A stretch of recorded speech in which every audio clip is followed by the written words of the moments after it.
Okay, welcome everyone tonight to the October Lend Family Education Series, the Disability Advocacy and the Power of a Personal Story. We're really excited for this topic.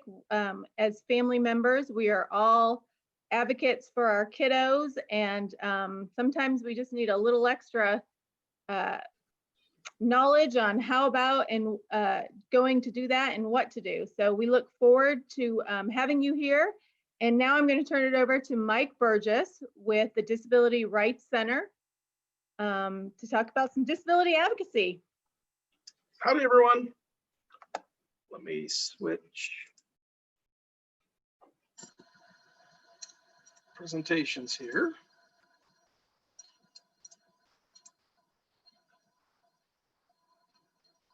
And this is hard to do with all the menus. There, they went away. All right. So hopefully everyone can still see my screen, but I'm presenting on voting as well as some disability advocacy work, because obviously it's election season. So the title of my part of the presentation is Vote as if your life depends on it, because it does. And that's actually a quote from Justin Dart, who is a disability rights trailblazer and I believe is also known as the godfather of the ADA. So I'm with the Disability Rights Center of Kansas, and obviously our website and address and phone number are there, and I'm actually the Director of Policy and Outreach there. So what I will cover today, going to cover just a little bit briefly on who is DRC and what we do, who I am, obviously, as well as some upcoming disability advocacy opportunities, information about registering to vote, that deadline's coming up, what your voting rights are, and then also how to get to know your legislators and candidates.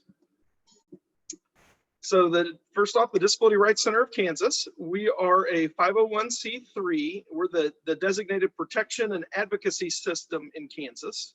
We're also the designated client assistance program. So essentially, we're a lot of attorneys and advocates that provide rights-based advocacy dealing with legal rights at no cost to Kansans with disabilities.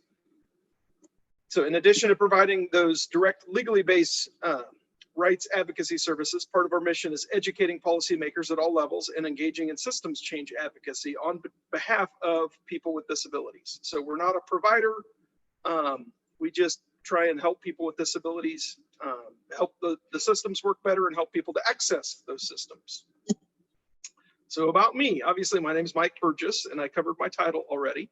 So essentially what I do for DRC is policy, partners, and technology. So I've been a web developer, an app developer, an IT professional for 20 plus years. I also was fortunate enough that I spent 10 years as a member of the Kansas House of Representatives. So obviously when we're talking about voting, I had the chance to chair the elections committee for 2 years and really enjoyed that. I also got recruited to work as an election board worker and supervising judge and did that for a number of elections. And then now I've been at the Disability Rights Center for almost 6 years. It'll be 6 years in January. And then even did a stint as a CIO for a state agency. So as you can tell, it took me a while to figure out what I wanted to do when I grew up. So current disability advocacy opportunities that are, three things that are kind of coming up or have been around. So supported decision-making is a framework that helps individuals who may need some help to be able to make decisions. And it can be one person that's the supporter, or it could be a team of folks. And it's a great way, an alternative to guardianship in the continuum of somebody who needs minimal amount of, actually supported decision-making is something we all use. So for instance, if you're gonna make a major purchase, a car or a house, a lot of folks might have a financial planner or somebody in their life that they would talk to on that. Likewise, for major healthcare decisions, we probably all have people in our lives that we talk to before making and this it's a framework that can be done. The bill just sets up a statutory framework, so it creates a law to recognize those supported decision-making agreements. And so that's a great opportunity that's coming up. We had a bill last session, or last 2 sessions, and it didn't quite make it across the finish line. And obviously COVID-19 kind of got in the way and shorten this legislative session. But hopefully the coming year, we're planning to have, there's legislators that are interested in reintroducing a bill. And so hopefully we can get that done. So the KU Center on Developmental Disabilities, actually they have had a couple of grants, and we partner with the DD Council, Kansas DD Council as well. And we're all working to further supportive decision-making and help make more people aware of it. Another issue that we spend a lot of time on that's really important is employment, helping improve employment outcomes for individuals with disabilities. And so one of the things, especially on the IDD, or individuals with developmental disability waiver, home and community services waiver, there's a service called supported employment. And it's a great, could be, I guess I'll say it's unrealized potential right now. It could be a great tool to help individuals who need some help learning how to be a good employee, to learn skills on the job, to have support there to help them do that. In Kansas right now, that rate is, I think, roughly $12 an hour, and is, I believe, one of the lowest in the country. And it's typically, it's a one-on-one service, and that rate doesn't include drive time, it doesn't include mileage, and it's actually lower than the day services rate, which is provided in a group setting. So you can imagine which one providers are providing a lot more of. The group setting, where they can have better staffing ratios, or the individual supported employment rate. And so there are a number of us that are trying to advocate to help increase that supported employment rate, to create some resources there. Because we know that individuals that are employed in a competitive integrated setting tend to have better health outcomes, and obviously having a little money in your pocket helps, that can go a long way as well. And this supported employment service is a great tool to help individuals with developmental disabilities be able to work in the community. And another issue that came up recently was the IDD rate allotment. I'm sure a lot of folks heard about that. So in the legislature, when they passed the budget, there was a 5% rate increase for the IDD waiver services. It was a very, very much needed dollars to the system. And unfortunately, when the governor, she had to have a balanced budget that at the end of the fiscal year, June 30th. And so she was forced to come up with around 700 million in cuts to be able to hit that constitutional requirement of having a balanced budget. So obviously the things that they looked at first were new money that was coming in. So unfortunately that 5% was one of a number of different things that got what's called allotted, so it was an increase that got cut. And so that creates a lot of confusion around that. But I know advocates are going to be back wanting to work on adding more money to rates and increasing that. So anyway, so those are three kind of current disability advocacy opportunities. Does anyone have any questions about this before I move on into the voting piece?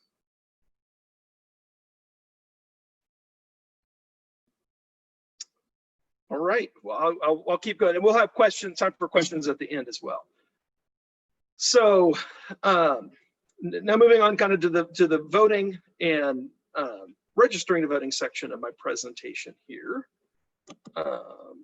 This is blocking me. Oops. Okay, so why should you vote?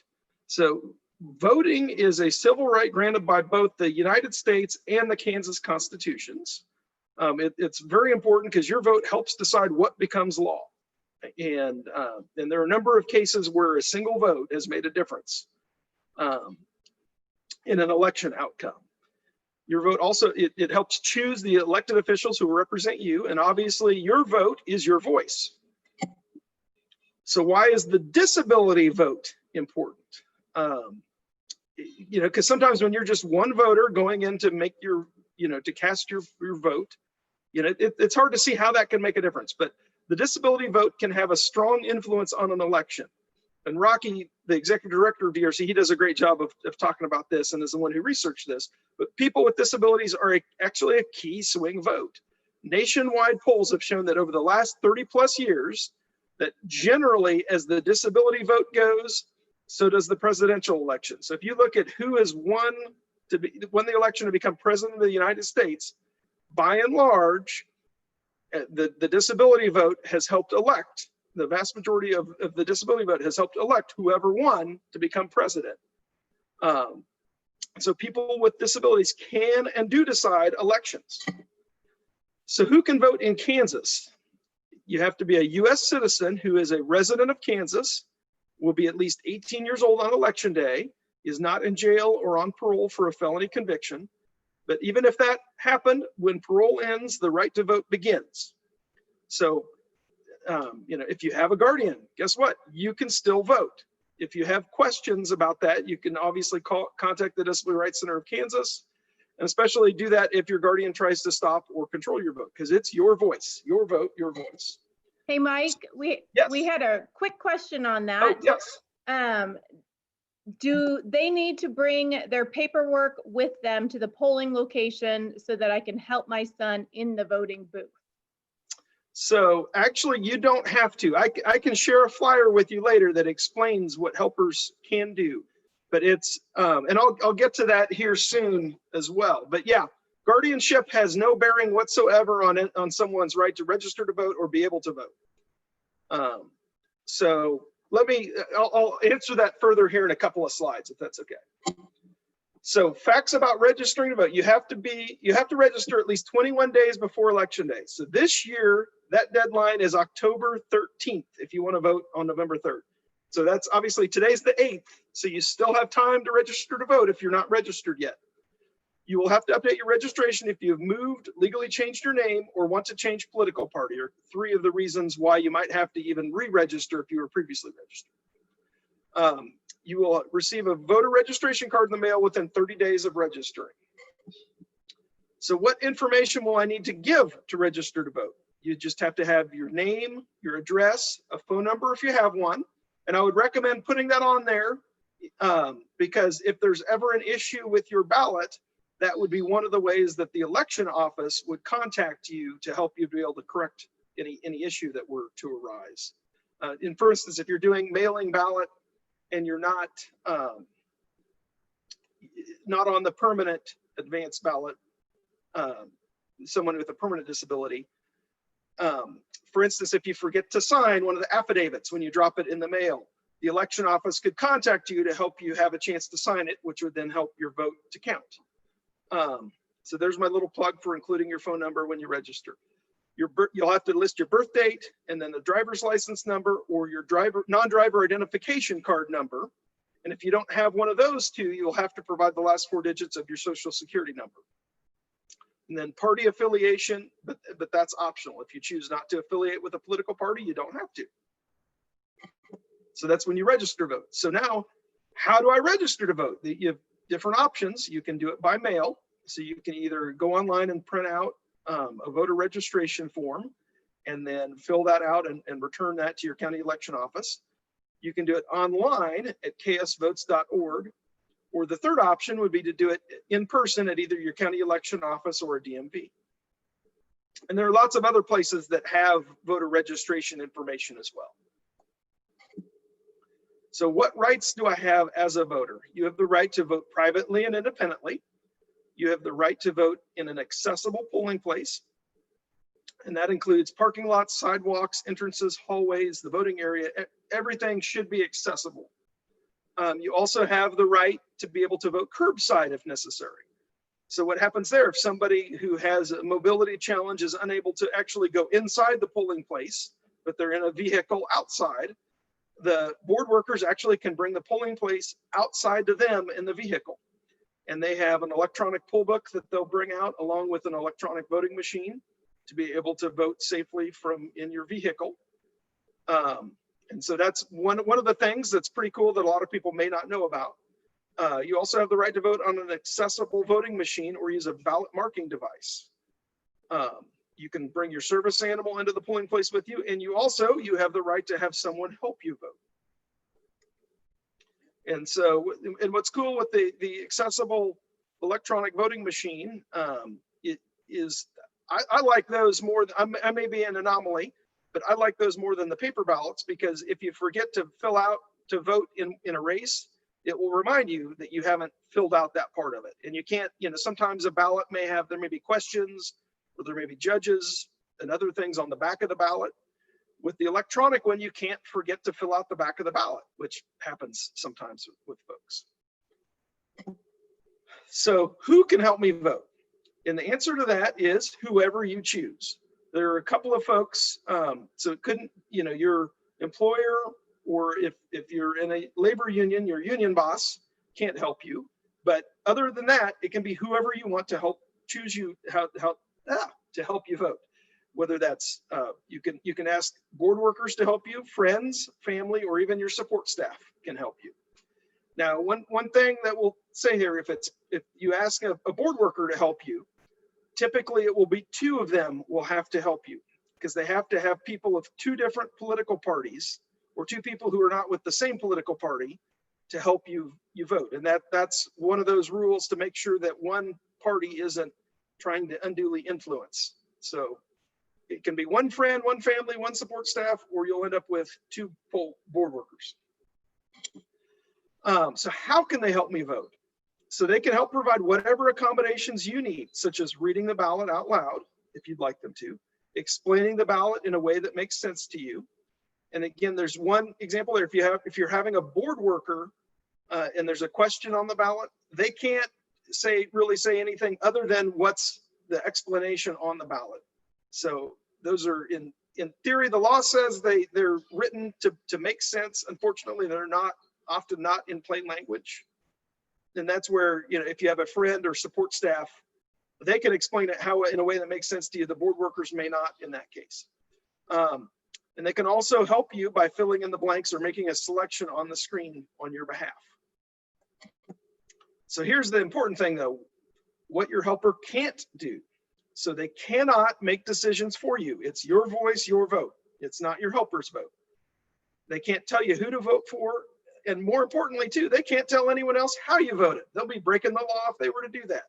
So that it's your vote, and you have the right to, if you want to tell someone how you voted, that's your choice, but your helpers can't do that for you. They have to keep it secret. So what are my responsibilities as a voter? So first off, you need to make sure you're registered to vote, and you can do that at this address here in the slides, which I'll share with Stephanie. So we'll email those out later. You can also make sure your address is correct.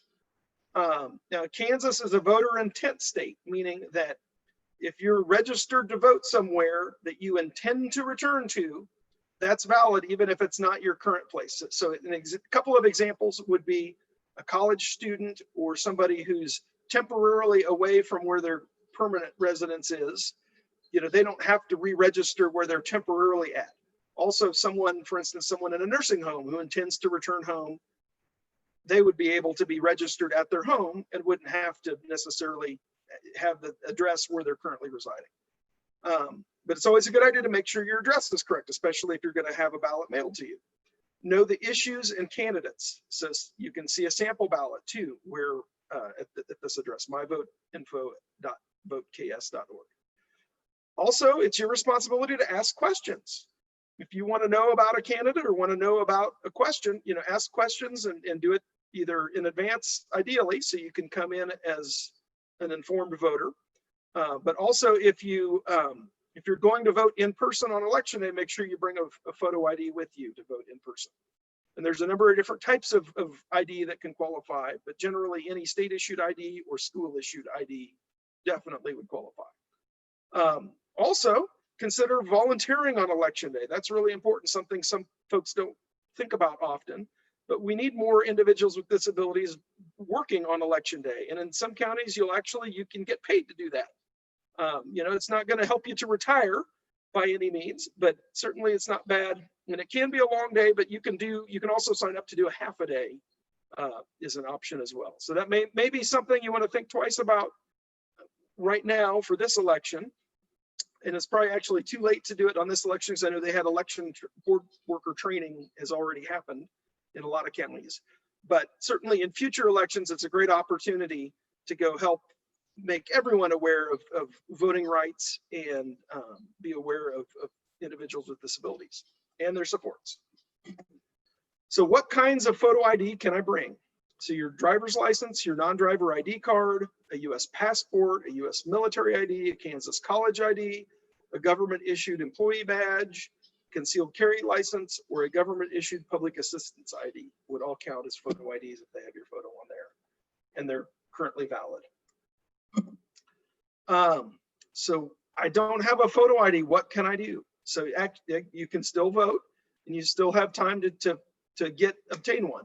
So the law permits, so if you're registered to vote and you don't have an ID, you can get a free non-driver identification card at your county election office or DMV.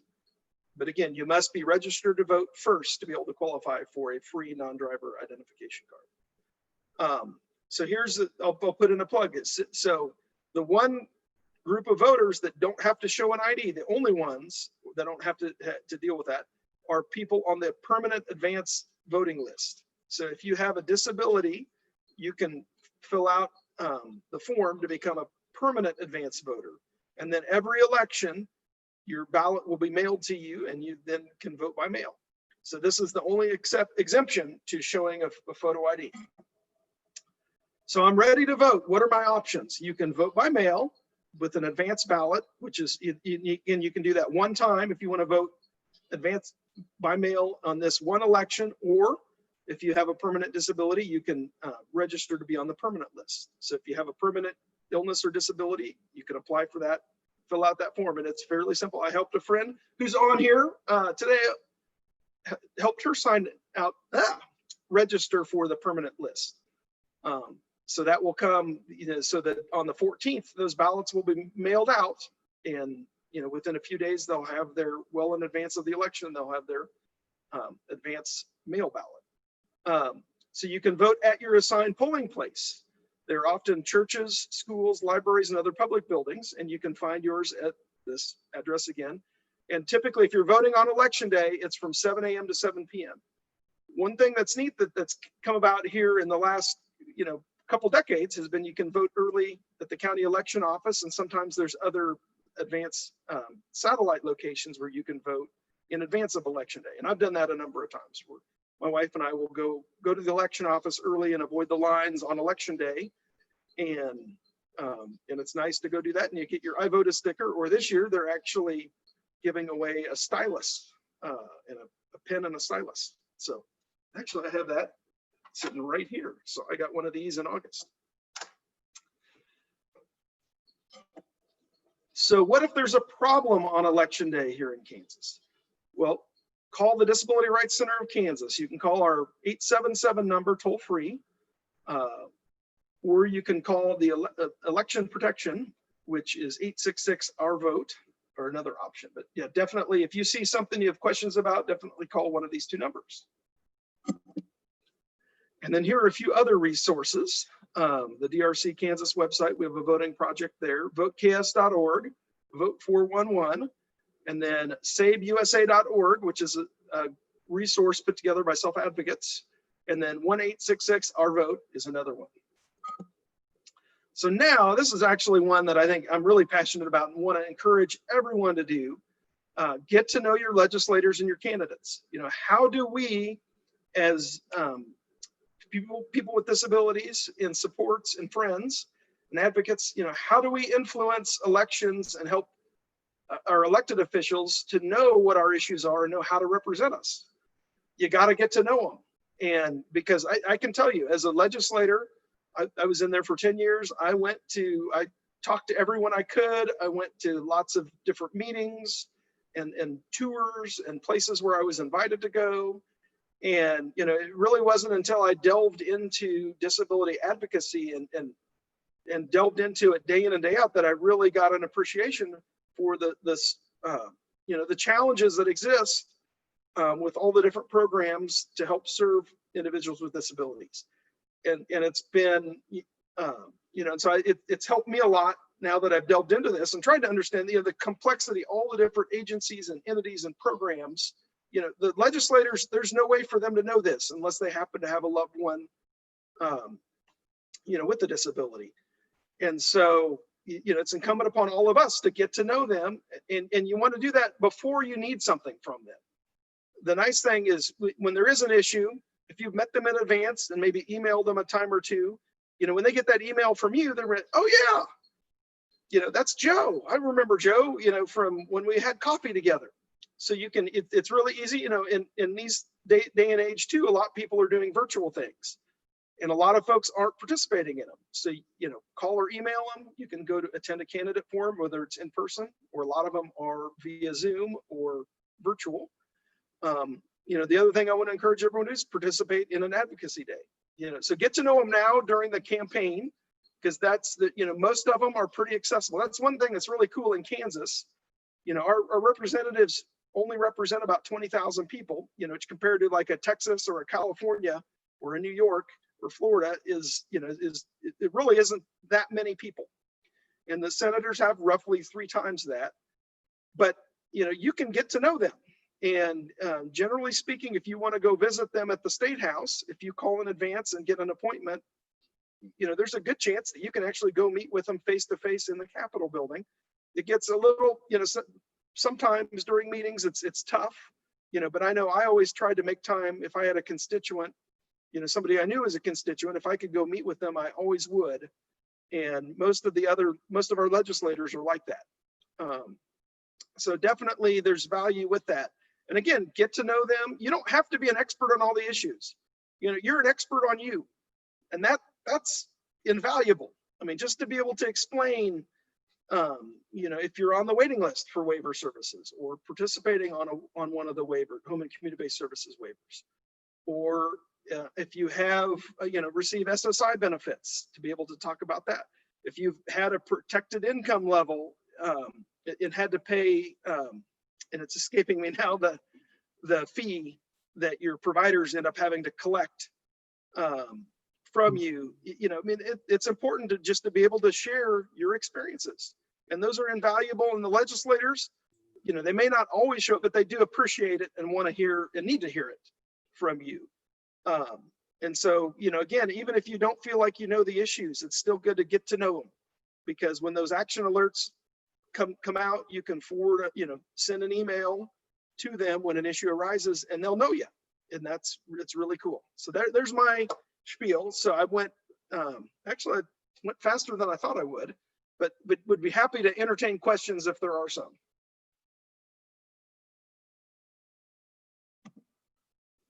Question about what to do if they registered several years ago and their phone number changed. Should they go to that website, or what's the best way to do that? Well, so you can look that up on the website. The other thing that you can always do too is to call your county election office. The election staff are always, they're super helpful. You want to do that ahead of time. I probably wouldn't wait until the 13th to do that, but definitely call them, check the website first, and then, you can always call the election office as well. And yes, client obligation was what my mind blanked on. Hey, Mike, Thank you. I have another quick question for you. So those people, you kind of mentioned that once you register, you'll get your voter registration card within 30 days. Well, if they vote or they register to vote on the 12th of October, do they need their card before No. the election? Okay. Absolutely not. The card is just to verify the information. Okay. That's all it is. And it's handy to keep because it will tell you where your polling place is. I mean, there's lots of ways you can also find that out. You don't have to rely on your card. But yeah, that's a very good question. Yeah, you don't have to bring your card with you on election day at all. You just need you and a photo ID.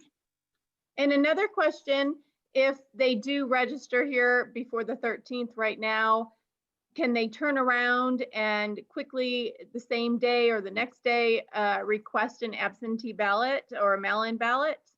Yes, absolutely. In fact, I believe you could probably put them in the same envelope if you're mailing them, or deliver them at the same time. Well, that's great to know. Thank you. Does anybody else have any questions? I'm not seeing any out on Facebook. So thank you, Mike. We really appreciate you spending some time with us this evening and sharing your knowledge about the voting. I'm happy to. Rights. It's a fun topic, and I know I covered a lot of stuff really fast. But certainly if you have any questions, either reach out to Stephanie or the Lynn program, or definitely contact the Disability Rights Center. We'd be happy to help try and answer questions. And, we want everyone to take advantage of their constitutional right to vote and their duty. Absolutely. And this will be, this is being recorded and will be out on the YouTube page shortly. Sorry for the squeaking behind me. I have a dog that just wants to get in on it here right now. But thank you, Mike. We appreciate it. Next up, Darla Nelson-Metzger is joining us from Families Together. Families Together is a parent training information center in the state of Kansas. And she's going to be talking about the power of a personal story. So now that we know who we need to reach out to, what do we tell them? What's important? And so Darla is going to share that. So welcome, Darla. Hey, thank you so much.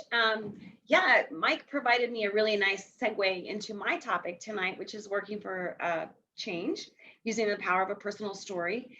I'd like to start off by just talking a little bit about myself and Families Together. So my name is Darla Nelson-Metzger, and I'm a program director at Families Together, where I coordinate a very busy program with our contract with the Kansas State Department of Education. It's called the Education Advocate Program. Carla, hi, glad you're here. Carla's an advocate. So advocates serve children who are in the custody of state who do not have parents to advocate on their behalf. So if you're interested in that, we're always looking for people to volunteer for that program. I'm also the training director of our Parent Training and Information Center grant. Our Parent Training and Information Center grant is our foundational grant. We're also the family-to-family health information system. So we serve for Kansas. So we serve families that include a child with a disability birth to 26. And primarily our focus is going to be on helping parents navigate the special education system as well as health systems. So I will also just kind of make a little bit of a, I don't know, just kind of say that I'm at home.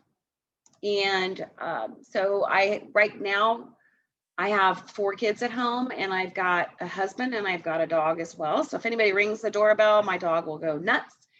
So just saying that, putting that out there and letting you guys all know that I think we're all kind of just muddling through at this point in time. So anyway, let's get started. And I'm going to ask you for your participation. So if you wouldn't mind, there might be a time where I'm asking you to unmute, but I would love to see your faces because I really preferred in-person training, and I love to see your faces and your reactions and get input from you as we're going along. I will say that the power of a personal story workshop is a pretty interactive workshop. So this is a little challenging for me to do this virtually. So I'm going to start right off by asking you to tell me about yourself. And in the chat box, if you wouldn't mind just listing your name, your child's age and disability, and a phrase or a word that describes your advocacy style. For instance, my name is Darla. My daughters are 15 and 15. My daughters are identical twins, and they are search for learning disabilities. I am knowledgeable about law and willing to use it, but strive to build positive teams around my daughters. So that's kind of my song and dance. So I'd love to see your input in the chat box if you wouldn't mind. Yeah, Darla, for the participants, the videos have been turned off, but I think we could probably unmute if somebody wanted to share. Yes, please share, you guys. I want to hear from you. Or even if you're not a parent, perhaps you are advocating for yourself. And what's your advocacy style for yourself? Hi, this is Susan, and I'm not a parent of a child with a disability. However, I am a court-appointed special advocate, and so Awesome. I'm just here to learn.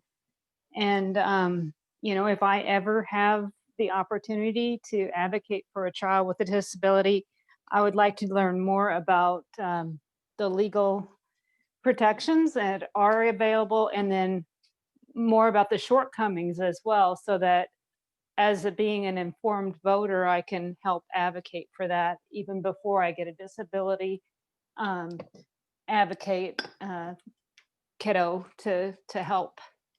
Sure. Susan, I appreciate it. And I think I understand that there might be some other CASAs that are on. And I would suggest that most of the kids in my program, the Education Advocate Program, are represented by a CASA on the court side of things as well. So, and many of our CASAs do also serve as education advocates. So I would ask you to reach out to me if you're interested in that. Right now, we're offering virtual trainings to become education advocates, so you could get some of that quote unquote legal knowledge that you are seeking on the educational side. Anybody else who want to share? I really want to hear from you guys. And I can't see the chat box because I'm sharing my screen. So Mackenzie, if you could kind of filter through those for me. Yeah, of course. So we have, let's see. Carla, so a 7-year-old with visual impairment, ASD, ADHD, SPD, and she's a parent, an advocate, and a physician.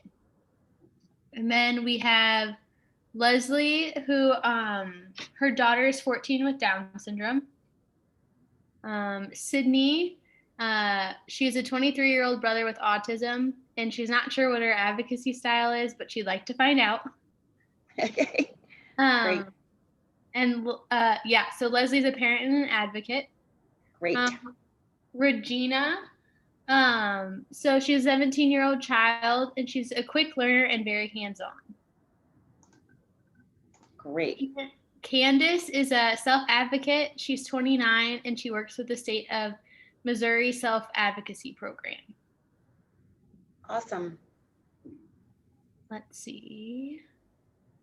Samantha, so Rett syndrome, she's a parent, family and community engagement manager for the RettSyndrome.org Foundation that supports families across the U.S. And then Sarah Fortin-Miller, she is not a parent. I feel like I have so much, she says she has so much to learn about how to advocate, how to get started, who to talk to, what to do. And she's kind of like Sydney. She's excited to figure out her advocacy style. Great. Is that it? Oh, and then Carla mentioned she has an advocacy style. Her advocacy style is collaborative. Very good. All right. Thank you guys for giving me a little bit of insight to who's on and who's listening and where you're at. So let's kind of dig into this. So when we talk about systems advocacy, why would we want to do that? I've seen this I've worked at Families Together for 25 years. And in that period of time, I have had the opportunity to provide public testimony at the legislature and certainly speak to State Department of Education folks and that kind of a thing. And I really think it's important that parents really understand that their stories have power and that we are living this life. And maybe perhaps you're a person with a disability. So I'm sorry if I am focusing on using the parent word a lot. That's typically who my audience is. I will try and get better at that.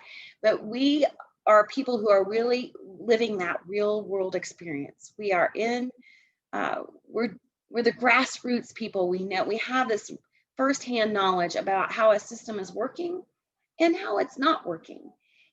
And based on those experiences, we probably have suggestions on how we would like to improve services.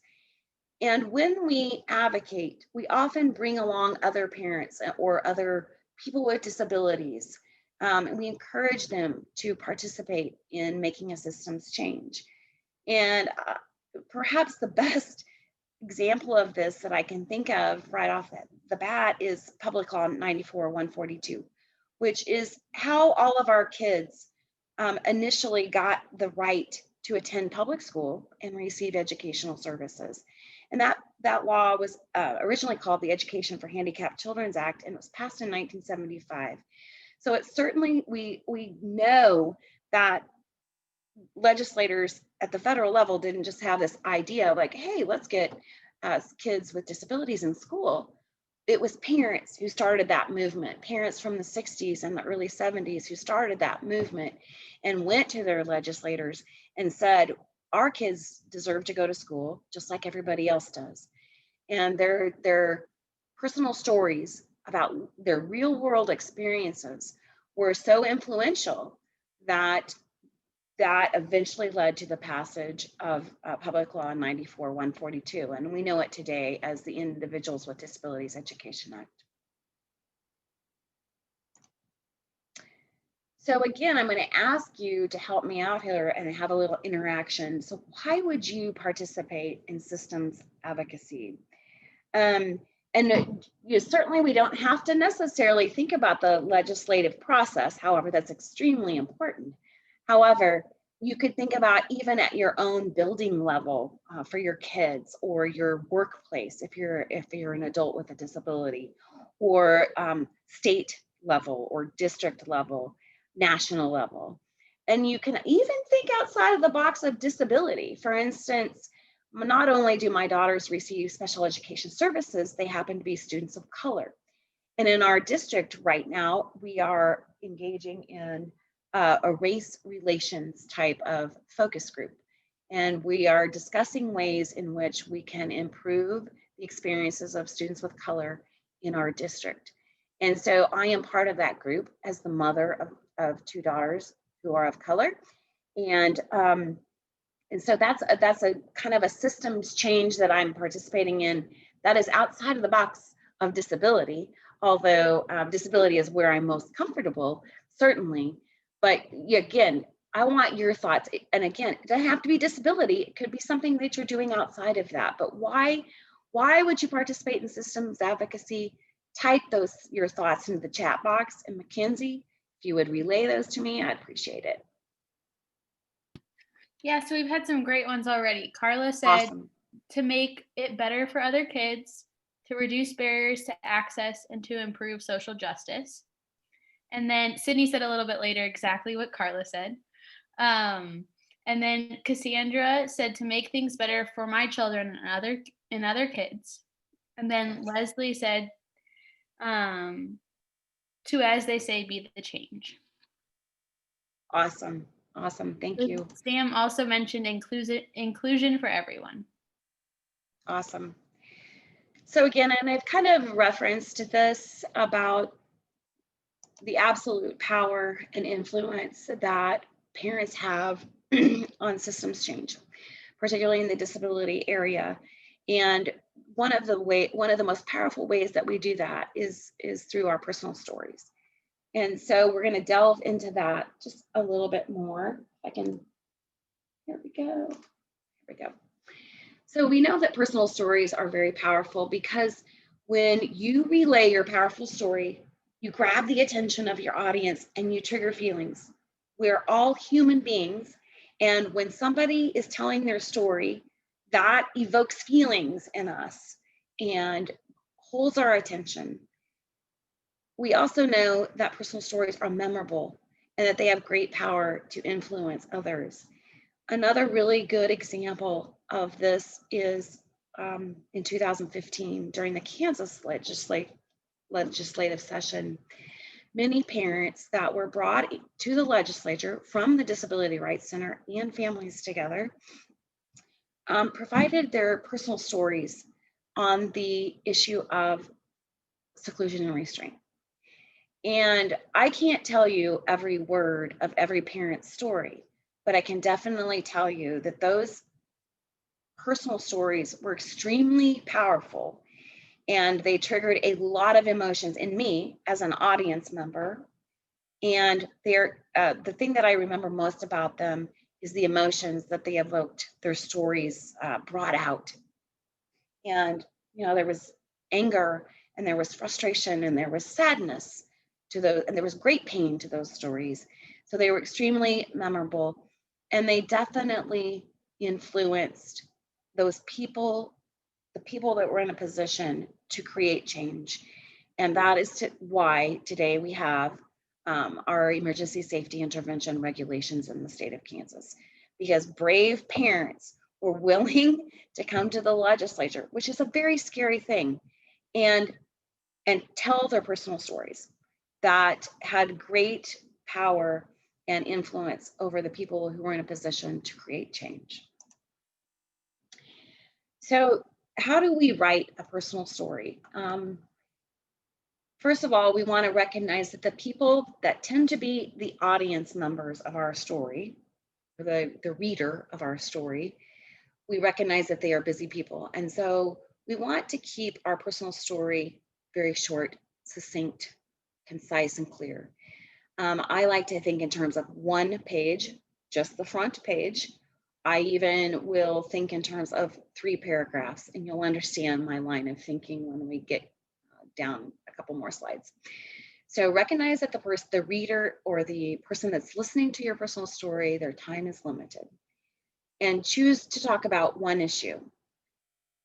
And I love working with parents. I've done it for 25 years, but sometimes us moms will get rolling and we'll kind of forget to talk about one thing, and we'll go back 2 years, or we'll talk about multiple things. So really look at your letter or your personal story before you're going to read it, and make sure that you're really focused in on that one particular issue that you are wanting to prompt change. Keep your sentences short, and recognize that people who aren't in the disability field don't probably know what an IEP is, or ESI, or an FBA, all that special education lingo that we tend to use in our field, or in the disability field, IDD, CDDO, CMHC, all those little acronyms that we all know, but perhaps our audience does not. Yeah, I think it's also a good thing to have somebody else read your story and see what the emotionality that is coming out in your story. What is that? What is that? Does that sound reasonable? Do you sound angry? That kind of a thing. So in the story outline, and this is kind of where I get to the 3 paragraph format, if you will. So in your story outline, you just simply want to talk about who you are, who your child is. So if I were to write a personal story right now, I might say, very succinctly, my name is Darla Nelson-Metzger. I'm the parent of 2 daughters in this district. My children are blank and blank, and they are 15-year-olds at this high school, and they are loving, kind-hearted girls who like video conferencing, video dancing, making dance videos, and cooking. And also the what is working part, I think is really important, because you want your reader to recognize that you are a reasonable person who recognizes that some things are good. And so if I was to continue on my personal story, I might say, my daughters love their teachers, feel very supported by their teachers, feel like they can go to them at any time they need academic assistance. They feel comfortable doing that. That's really working well. And that's important to me as a mom, that my daughters feel happy and success, and like they're supported in their school building. And in the middle, you're going to broach that problem. You're going to talk about what isn't working. And you're going to define that problem clearly and provide supportive examples of why this isn't working. So I'm going to pick a hard one right now, because in the middle of this pandemic, my district is doing a hybrid model. My daughters are going to school 2 days of the week. And I really feel like I'm continuing my own personal, and I'm sorry to use my personal example, but I think it works. So I really feel like that their academic progress, is not as it would be if they were in-person learning. And so I can use data. I can use the data from my daughter's IEP to support that.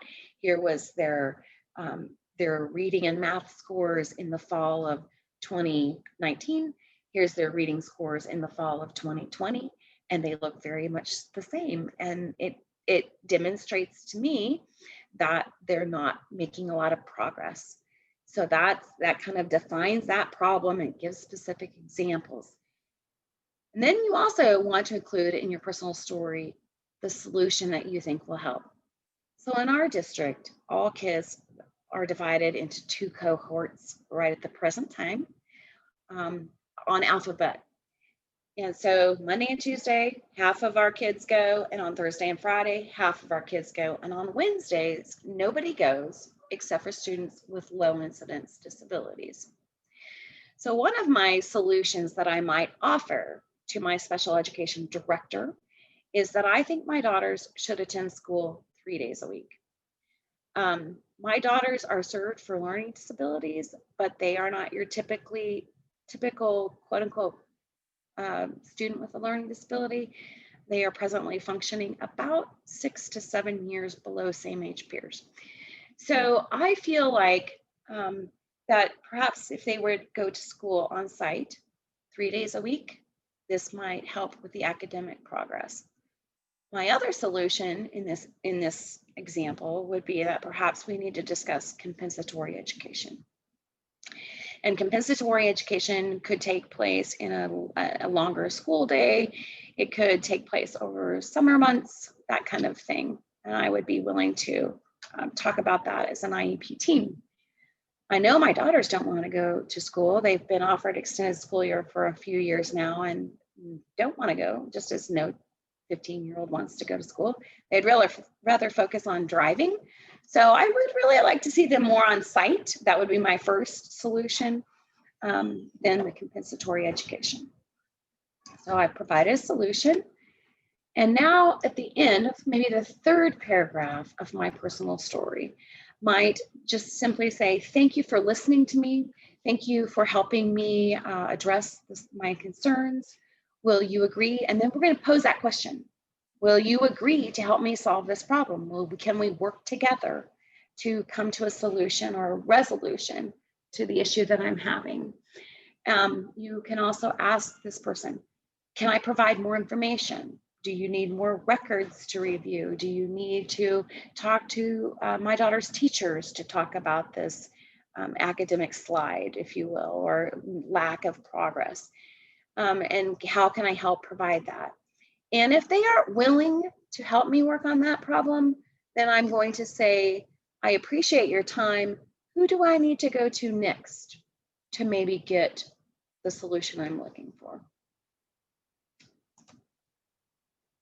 Obviously, when we're talking about systems change, we want our stories to match our audience. And again, I'll use kind of this example that we're experiencing right now. Like, how are our students in our district going to go to school this year? Who makes that decision? Your local school board makes that decision. Your special education director doesn't, your building principal doesn't, your school board does. So if you think that children need to be on site full-time, if you think you need to go hybrid, if you want your children to be remote exclusively, you're going to take that story to the local school board, because that is the entity that has the power to support the change or the solution that you're seeking. Some of us are not comfortable sharing our own story.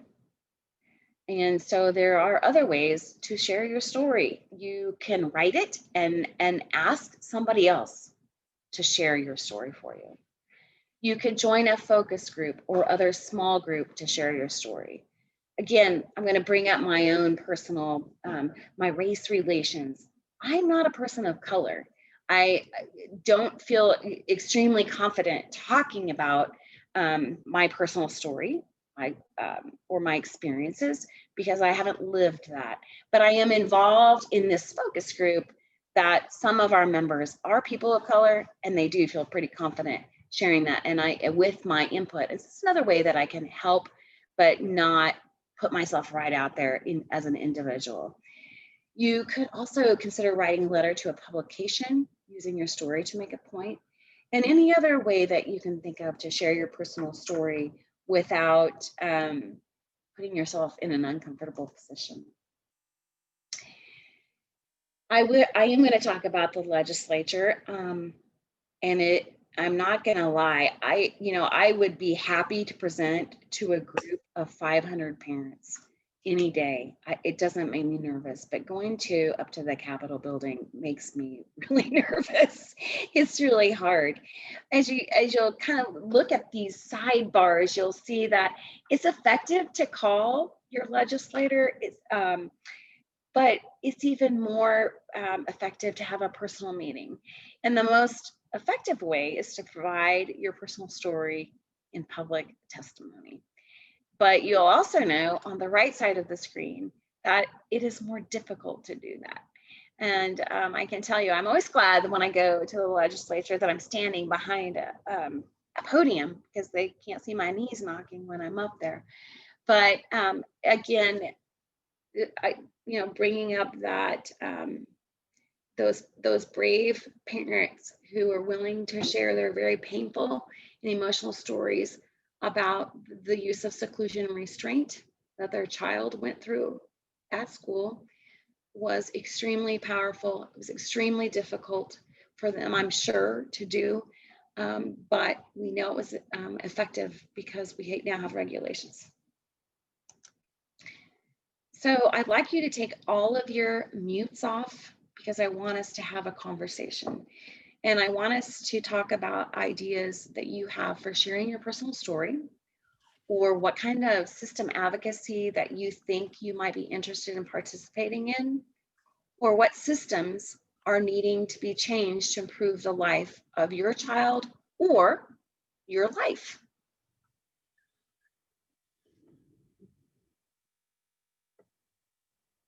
Bring it on, everybody. It's a Thursday night. We want to watch football, or This love is to hear Cassandra. from you. I mean, the IDD system needs to change. Absolutely. Definitely. I have a 18-year-old, and he just turned 18 in February. He was on the waiver, but now he's living at Heart Spring. So he's off the waiver until he gets out of Heart Spring. But it was always very difficult for us to find workers. And then when he leaves Heart Spring, we're going to be looking for group homes. And, they don't make enough money, and they, there's so many waiting for services. There And absolutely is. And I'm amazed when I hear from parents about how long their child's been on the waiting list. And I thought it used to be about 7 years, but I've talked to parents who I think are waiting for like 8-9 years to get off that waiting list. Mike, help us. What can we do to change this? You talked about the allotment rate. Is there a way that we can address the waiting list? Well, so yes, I mean, I think we've just got to educate policymakers. They've got to hear from more people, especially, I mean, and doing just what you shared, sharing those personal stories. I mean, that's how we have to get there, and I think there's a lot of work being done too around transition, because, the reality is, there are, I believe, just over 9,100 people currently being served on the IDD waiver. We have another 4,300 on the waiting list. So that's, a little over, right around 13,400 or 13,500 people. We know, based on the incidence of developmental disabilities in the population, that's the tip of the iceberg as far as the number of Kansans. And so, the reality is there's a lot of individuals that have natural supports that are taking care of them. Well, in Kansas, our population is getting older, and it's a matter of time until a caregiver or support, they have health issues. And so we're seeing more and more people that are moving into services because of a crisis, and not because, their spot came up on the waiting list. And so there's a lot of work being done around transition. If we can have successful transitions and help people to have, reach competitive integrated employment, to have leadership training, and skills while they're in school. Sorry, I get choked up a little bit.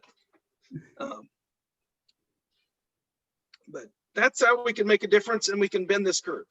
It's going to take more resources, period. Yep. We're going to also have to change the system. I mean, things are going to have to evolve as well. And so those personal stories are the key.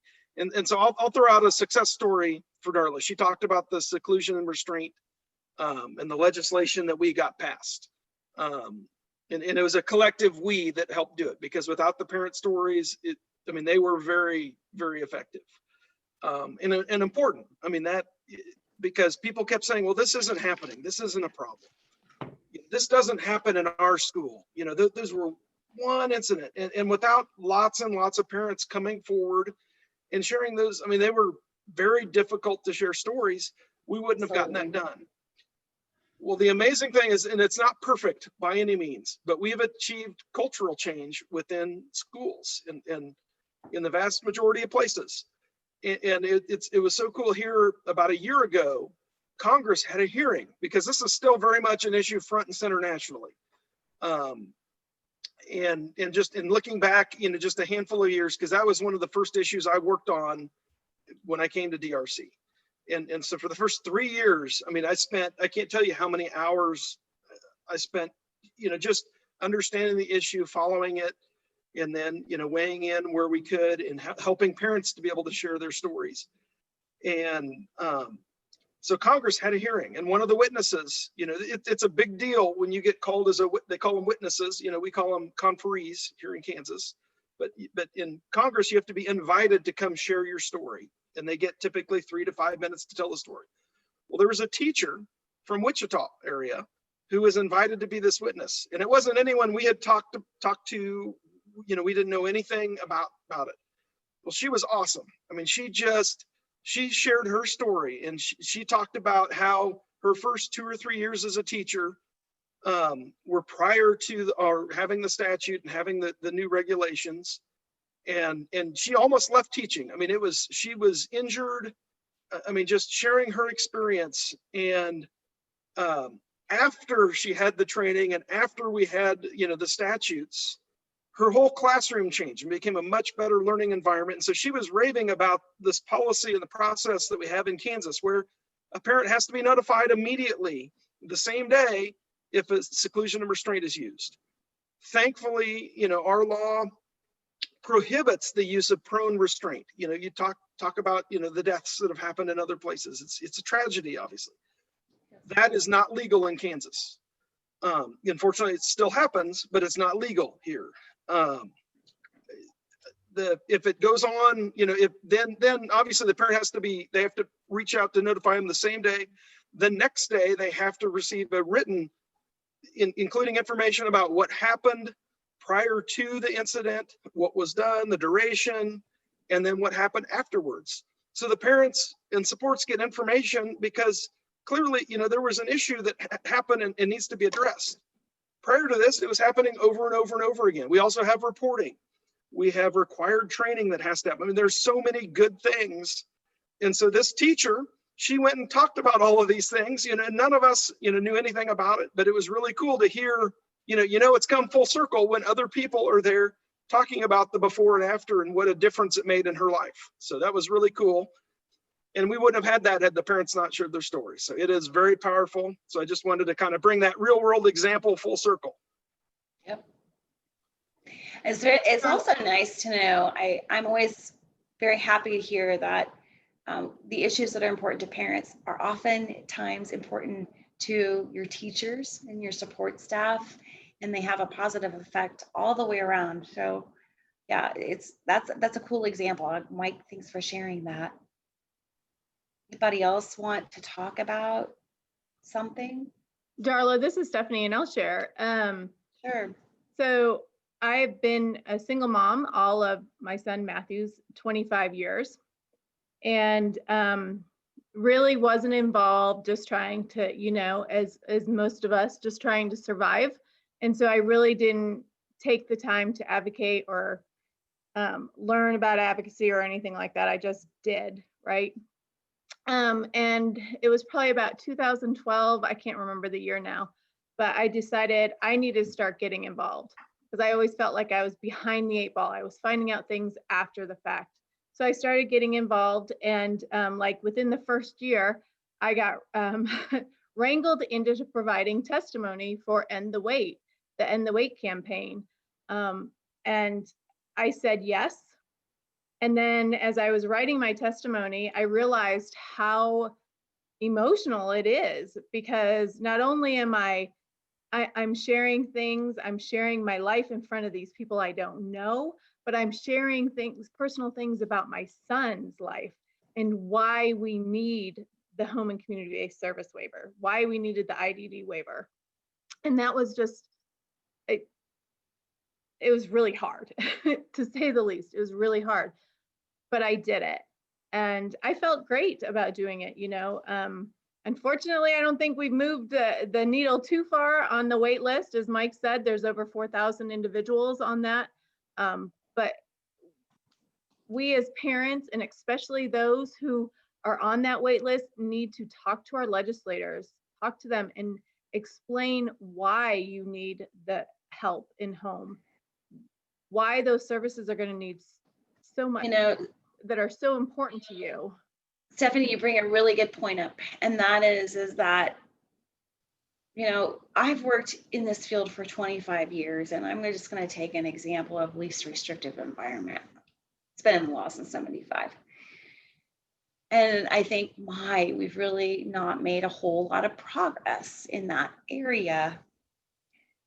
But if you consider that in 1974, our kids weren't even allowed in the building. And then, you know, maybe like my brother and I never went to school together, not a day, because he went to a school for kids with disabilities and I did not.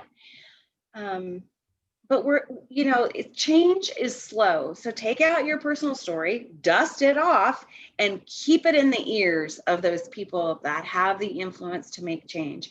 It sometimes is a frustrating thing to be involved in systems change, because it does tend to move somewhat slowly. I can't tell you that, you know, 2015 was the first year we advocated for ESI regulations. This is not a subject that, this was a subject that was talked about years prior to 2015. So it takes time, but don't get discouraged and hang in there and keep telling your story in any way that is comfortable for you to do so. You know, we've talked a lot about legislative action, and I don't want a person to feel like, well, I'm just not comfortable with that, so I can't make a difference. You know, Mike talked about simply voting makes a difference, or writing your story down and sending it in. Any way that you can put your story in front of somebody who has the power to create change is doing something, and something in a positive direction. So, Darla, I think Candace has her hand up. Sure, sorry. Oh, no, you're fine. And I think, well, I'm a self-advocate, and my story keeps on changing throughout the years. You And betcha. I'm a parent of self-advocate, and you have different compartments on what to share and how to share it. So you're gonna have this big book of your story, but just know who you're talking to and why you're talking about. Exactly. Yeah, when I talked about, you know, who's the right audience. So maybe you have waiver issues, maybe you have special education issues. Those are two different audiences. So you got to decide who gets this story and who gets that story and who gets the other story, right? So yeah, awesome, Candace. And your doctors, the doctors Yep. as well. Advocate if, you know, you think a therapy's not working right or something like that. Talk to your doctors, your child's doctors. And, you know, like Candace says, it's always evolving. As you grow, the story changes. One thing I want to make sure is when you do tell your story, if something positive comes out there, make sure you go back and share that positive story and thank Absolutely. those that have been listening to you as well. Absolutely. And if you're a self-advocate too with the doctors, you know, remind the doctor that you're the patient. Talk to me. That's important. I know the LEND program and others are working, you know, to educate future doctors about that. But it's, we need more self-advocates to share their stories as well. I mean, I have so many friends. Take advantage of opportunities. If you have a chance to go to the Kansas Leadership Center or participate in those trainings, do it. KYEA. I mean, there are a number of places too, because we need strong self-advocate voices, and we need more self-advocate voices in the process. I mean, that's one of the things that I advocate for all the time, because often you end up in providers they're great folks. And I think that, they really are trying to do good things, but we end up, how do we end up with programs that are designed this way? Because the people that are figuring out how to do this are the people who have to administer the programs. So they're being paid to be there to administer the programs. Yep. You'll have providers who have trade associations and other folks who are paid to be there to advocate. So you end up with programs that are easy to administer, that work for the providers. But what is the whole purpose for the program? It's for the individual with a disability. And guess whose voice often isn't in there when they're figuring out how this is going to work? So we've got to have those voices at the table too. Hey, Darla, I want to share Carla added in here. As a doctor, when a mother tells me this is not normal for my child or other loved one, my ears perk up. And she also said, I've seen moms and other loved ones save lives when they push doctors to take a second look. Absolutely. That's a great example of a different area that definitely needs to be addressed by the disability field altogether. Mm-hmm. Mike talked a little bit about supported decision making, and that comes into play in every facet of a person's life, including that medical area. And Candace, I know you're a self-advocate, but I want to segue a bit on what Mike said. Yes, we need self-advocates, but we also need self-advocates to reach down a little bit to our teens who are coming up and talk to them about the importance of self-directed IEPs and being involved in your transition planning and learning about the disability movement, the history of that, and how important that is, and that they have to be their own advocate. At 18, I can't make decisions for my girls. They're going to have to do that themselves. So they need to be, heading in that direction. So I appreciate it. I've heard this so many times. The new transition is at the early stage now, and not when they're 18. They have to start probably when they're kindergarten, Yep. So. Absolutely. Absolutely. I agree. Darla, I want to share real quick. There was a message on Facebook. Yes. Let me see here. Raheel says, I was told the waiting list is 5 years when my son got on the waiting list, but took 7 years to get it. So, yes, it's not surprising to me, and I've heard even longer now. And yes, almost 9 years. Yeah. Yeah. Typically. So it sounds to me like, there's at least a couple of different things that this group of people that's here tonight could potentially put their efforts together in. And one of those is addressing the IDD waiting list. Certainly, your legislators need to hear about that. That's where that change is going to take place, is at the Kansas legislature. And the supported decision-making bill, I would really encourage people to get involved in that as well. Well, and I'll make a couple of quick plugs that I kind of didn't cover earlier. Sure. So the state of Kansas has an obligation to the federal government to make meaningful progress on the waiting list. And the problem is they haven't. And so one of the challenges we have is a lot of legislators, they know there's 4,300 people on the waiting list, and they know roughly how much it costs per person. And they're looking at that dollar amount and they're like, they take a big gulp and they're like, well, we're always going to have a waiting list. There's nothing we can do. We're always going to have a waiting list. I can't tell you how many times I've heard that. And I get so frustrated when I hear that. And so, and money's part of the answer for sure, but we're going to have to do other changes, and like I said, a lot of it will have to do with transition. A lot of it is going to have to do with helping the programs that are out there to help better serve the individuals with disabilities and their families and supports.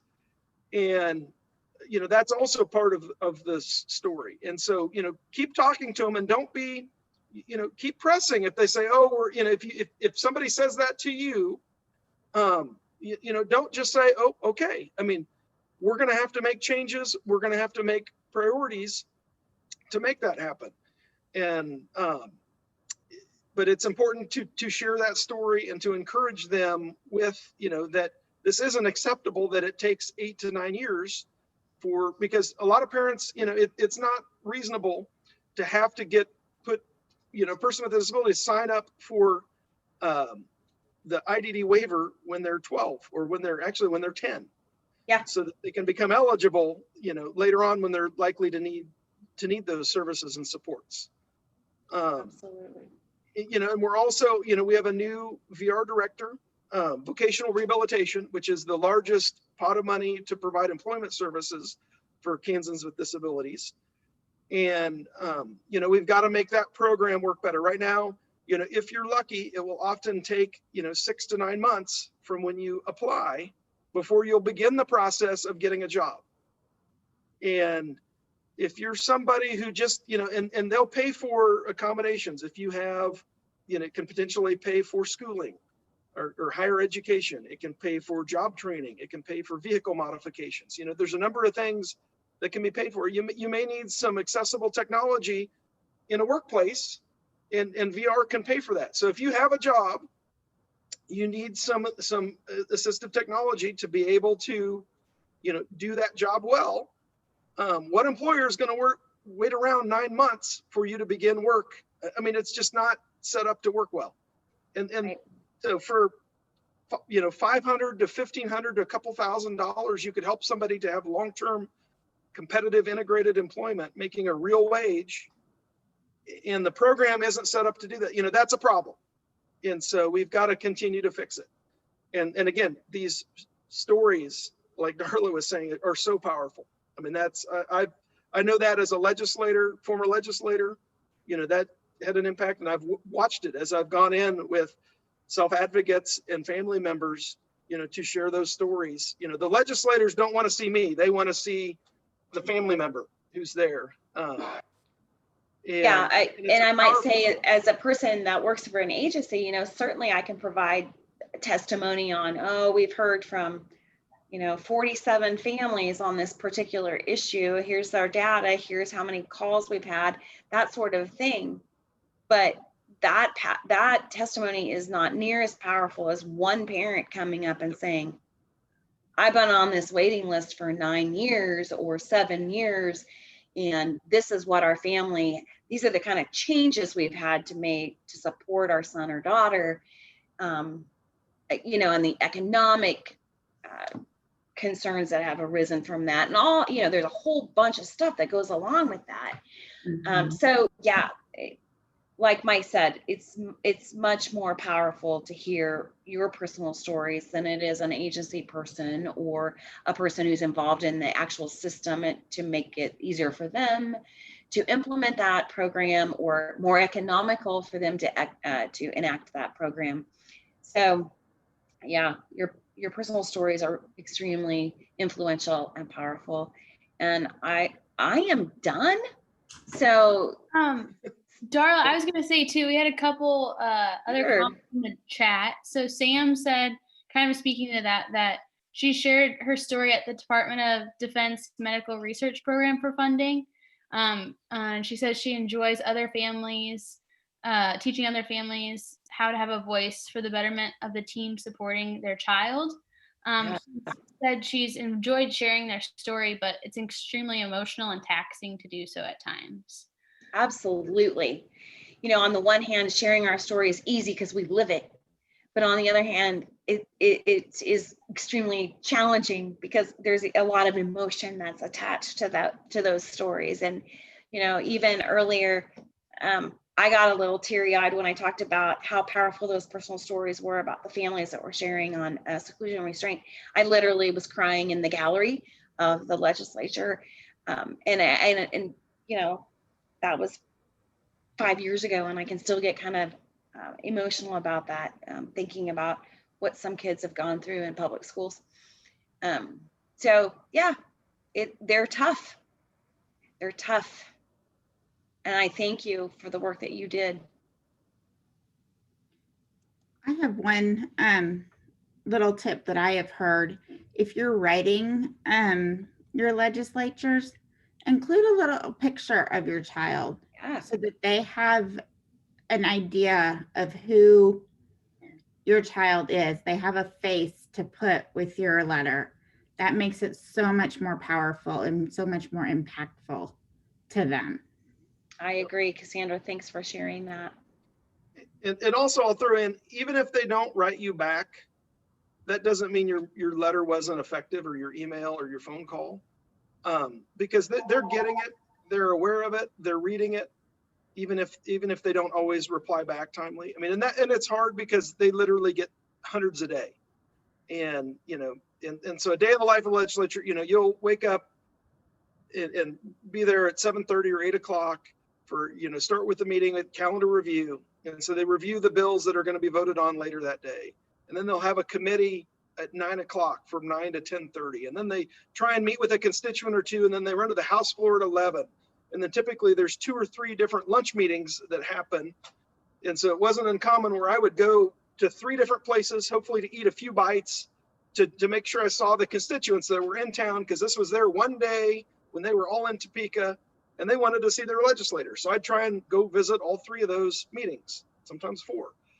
And then you'd have to report back at 1:30 for another committee meeting, and that will run from 1 to 3. And then maybe I can meet with 1 or 2 people from 3 to 3:30, and then run into my next committee meeting at 3:30. And then there might be 4 to 6 events that night. And again, this is the annual day in Topeka.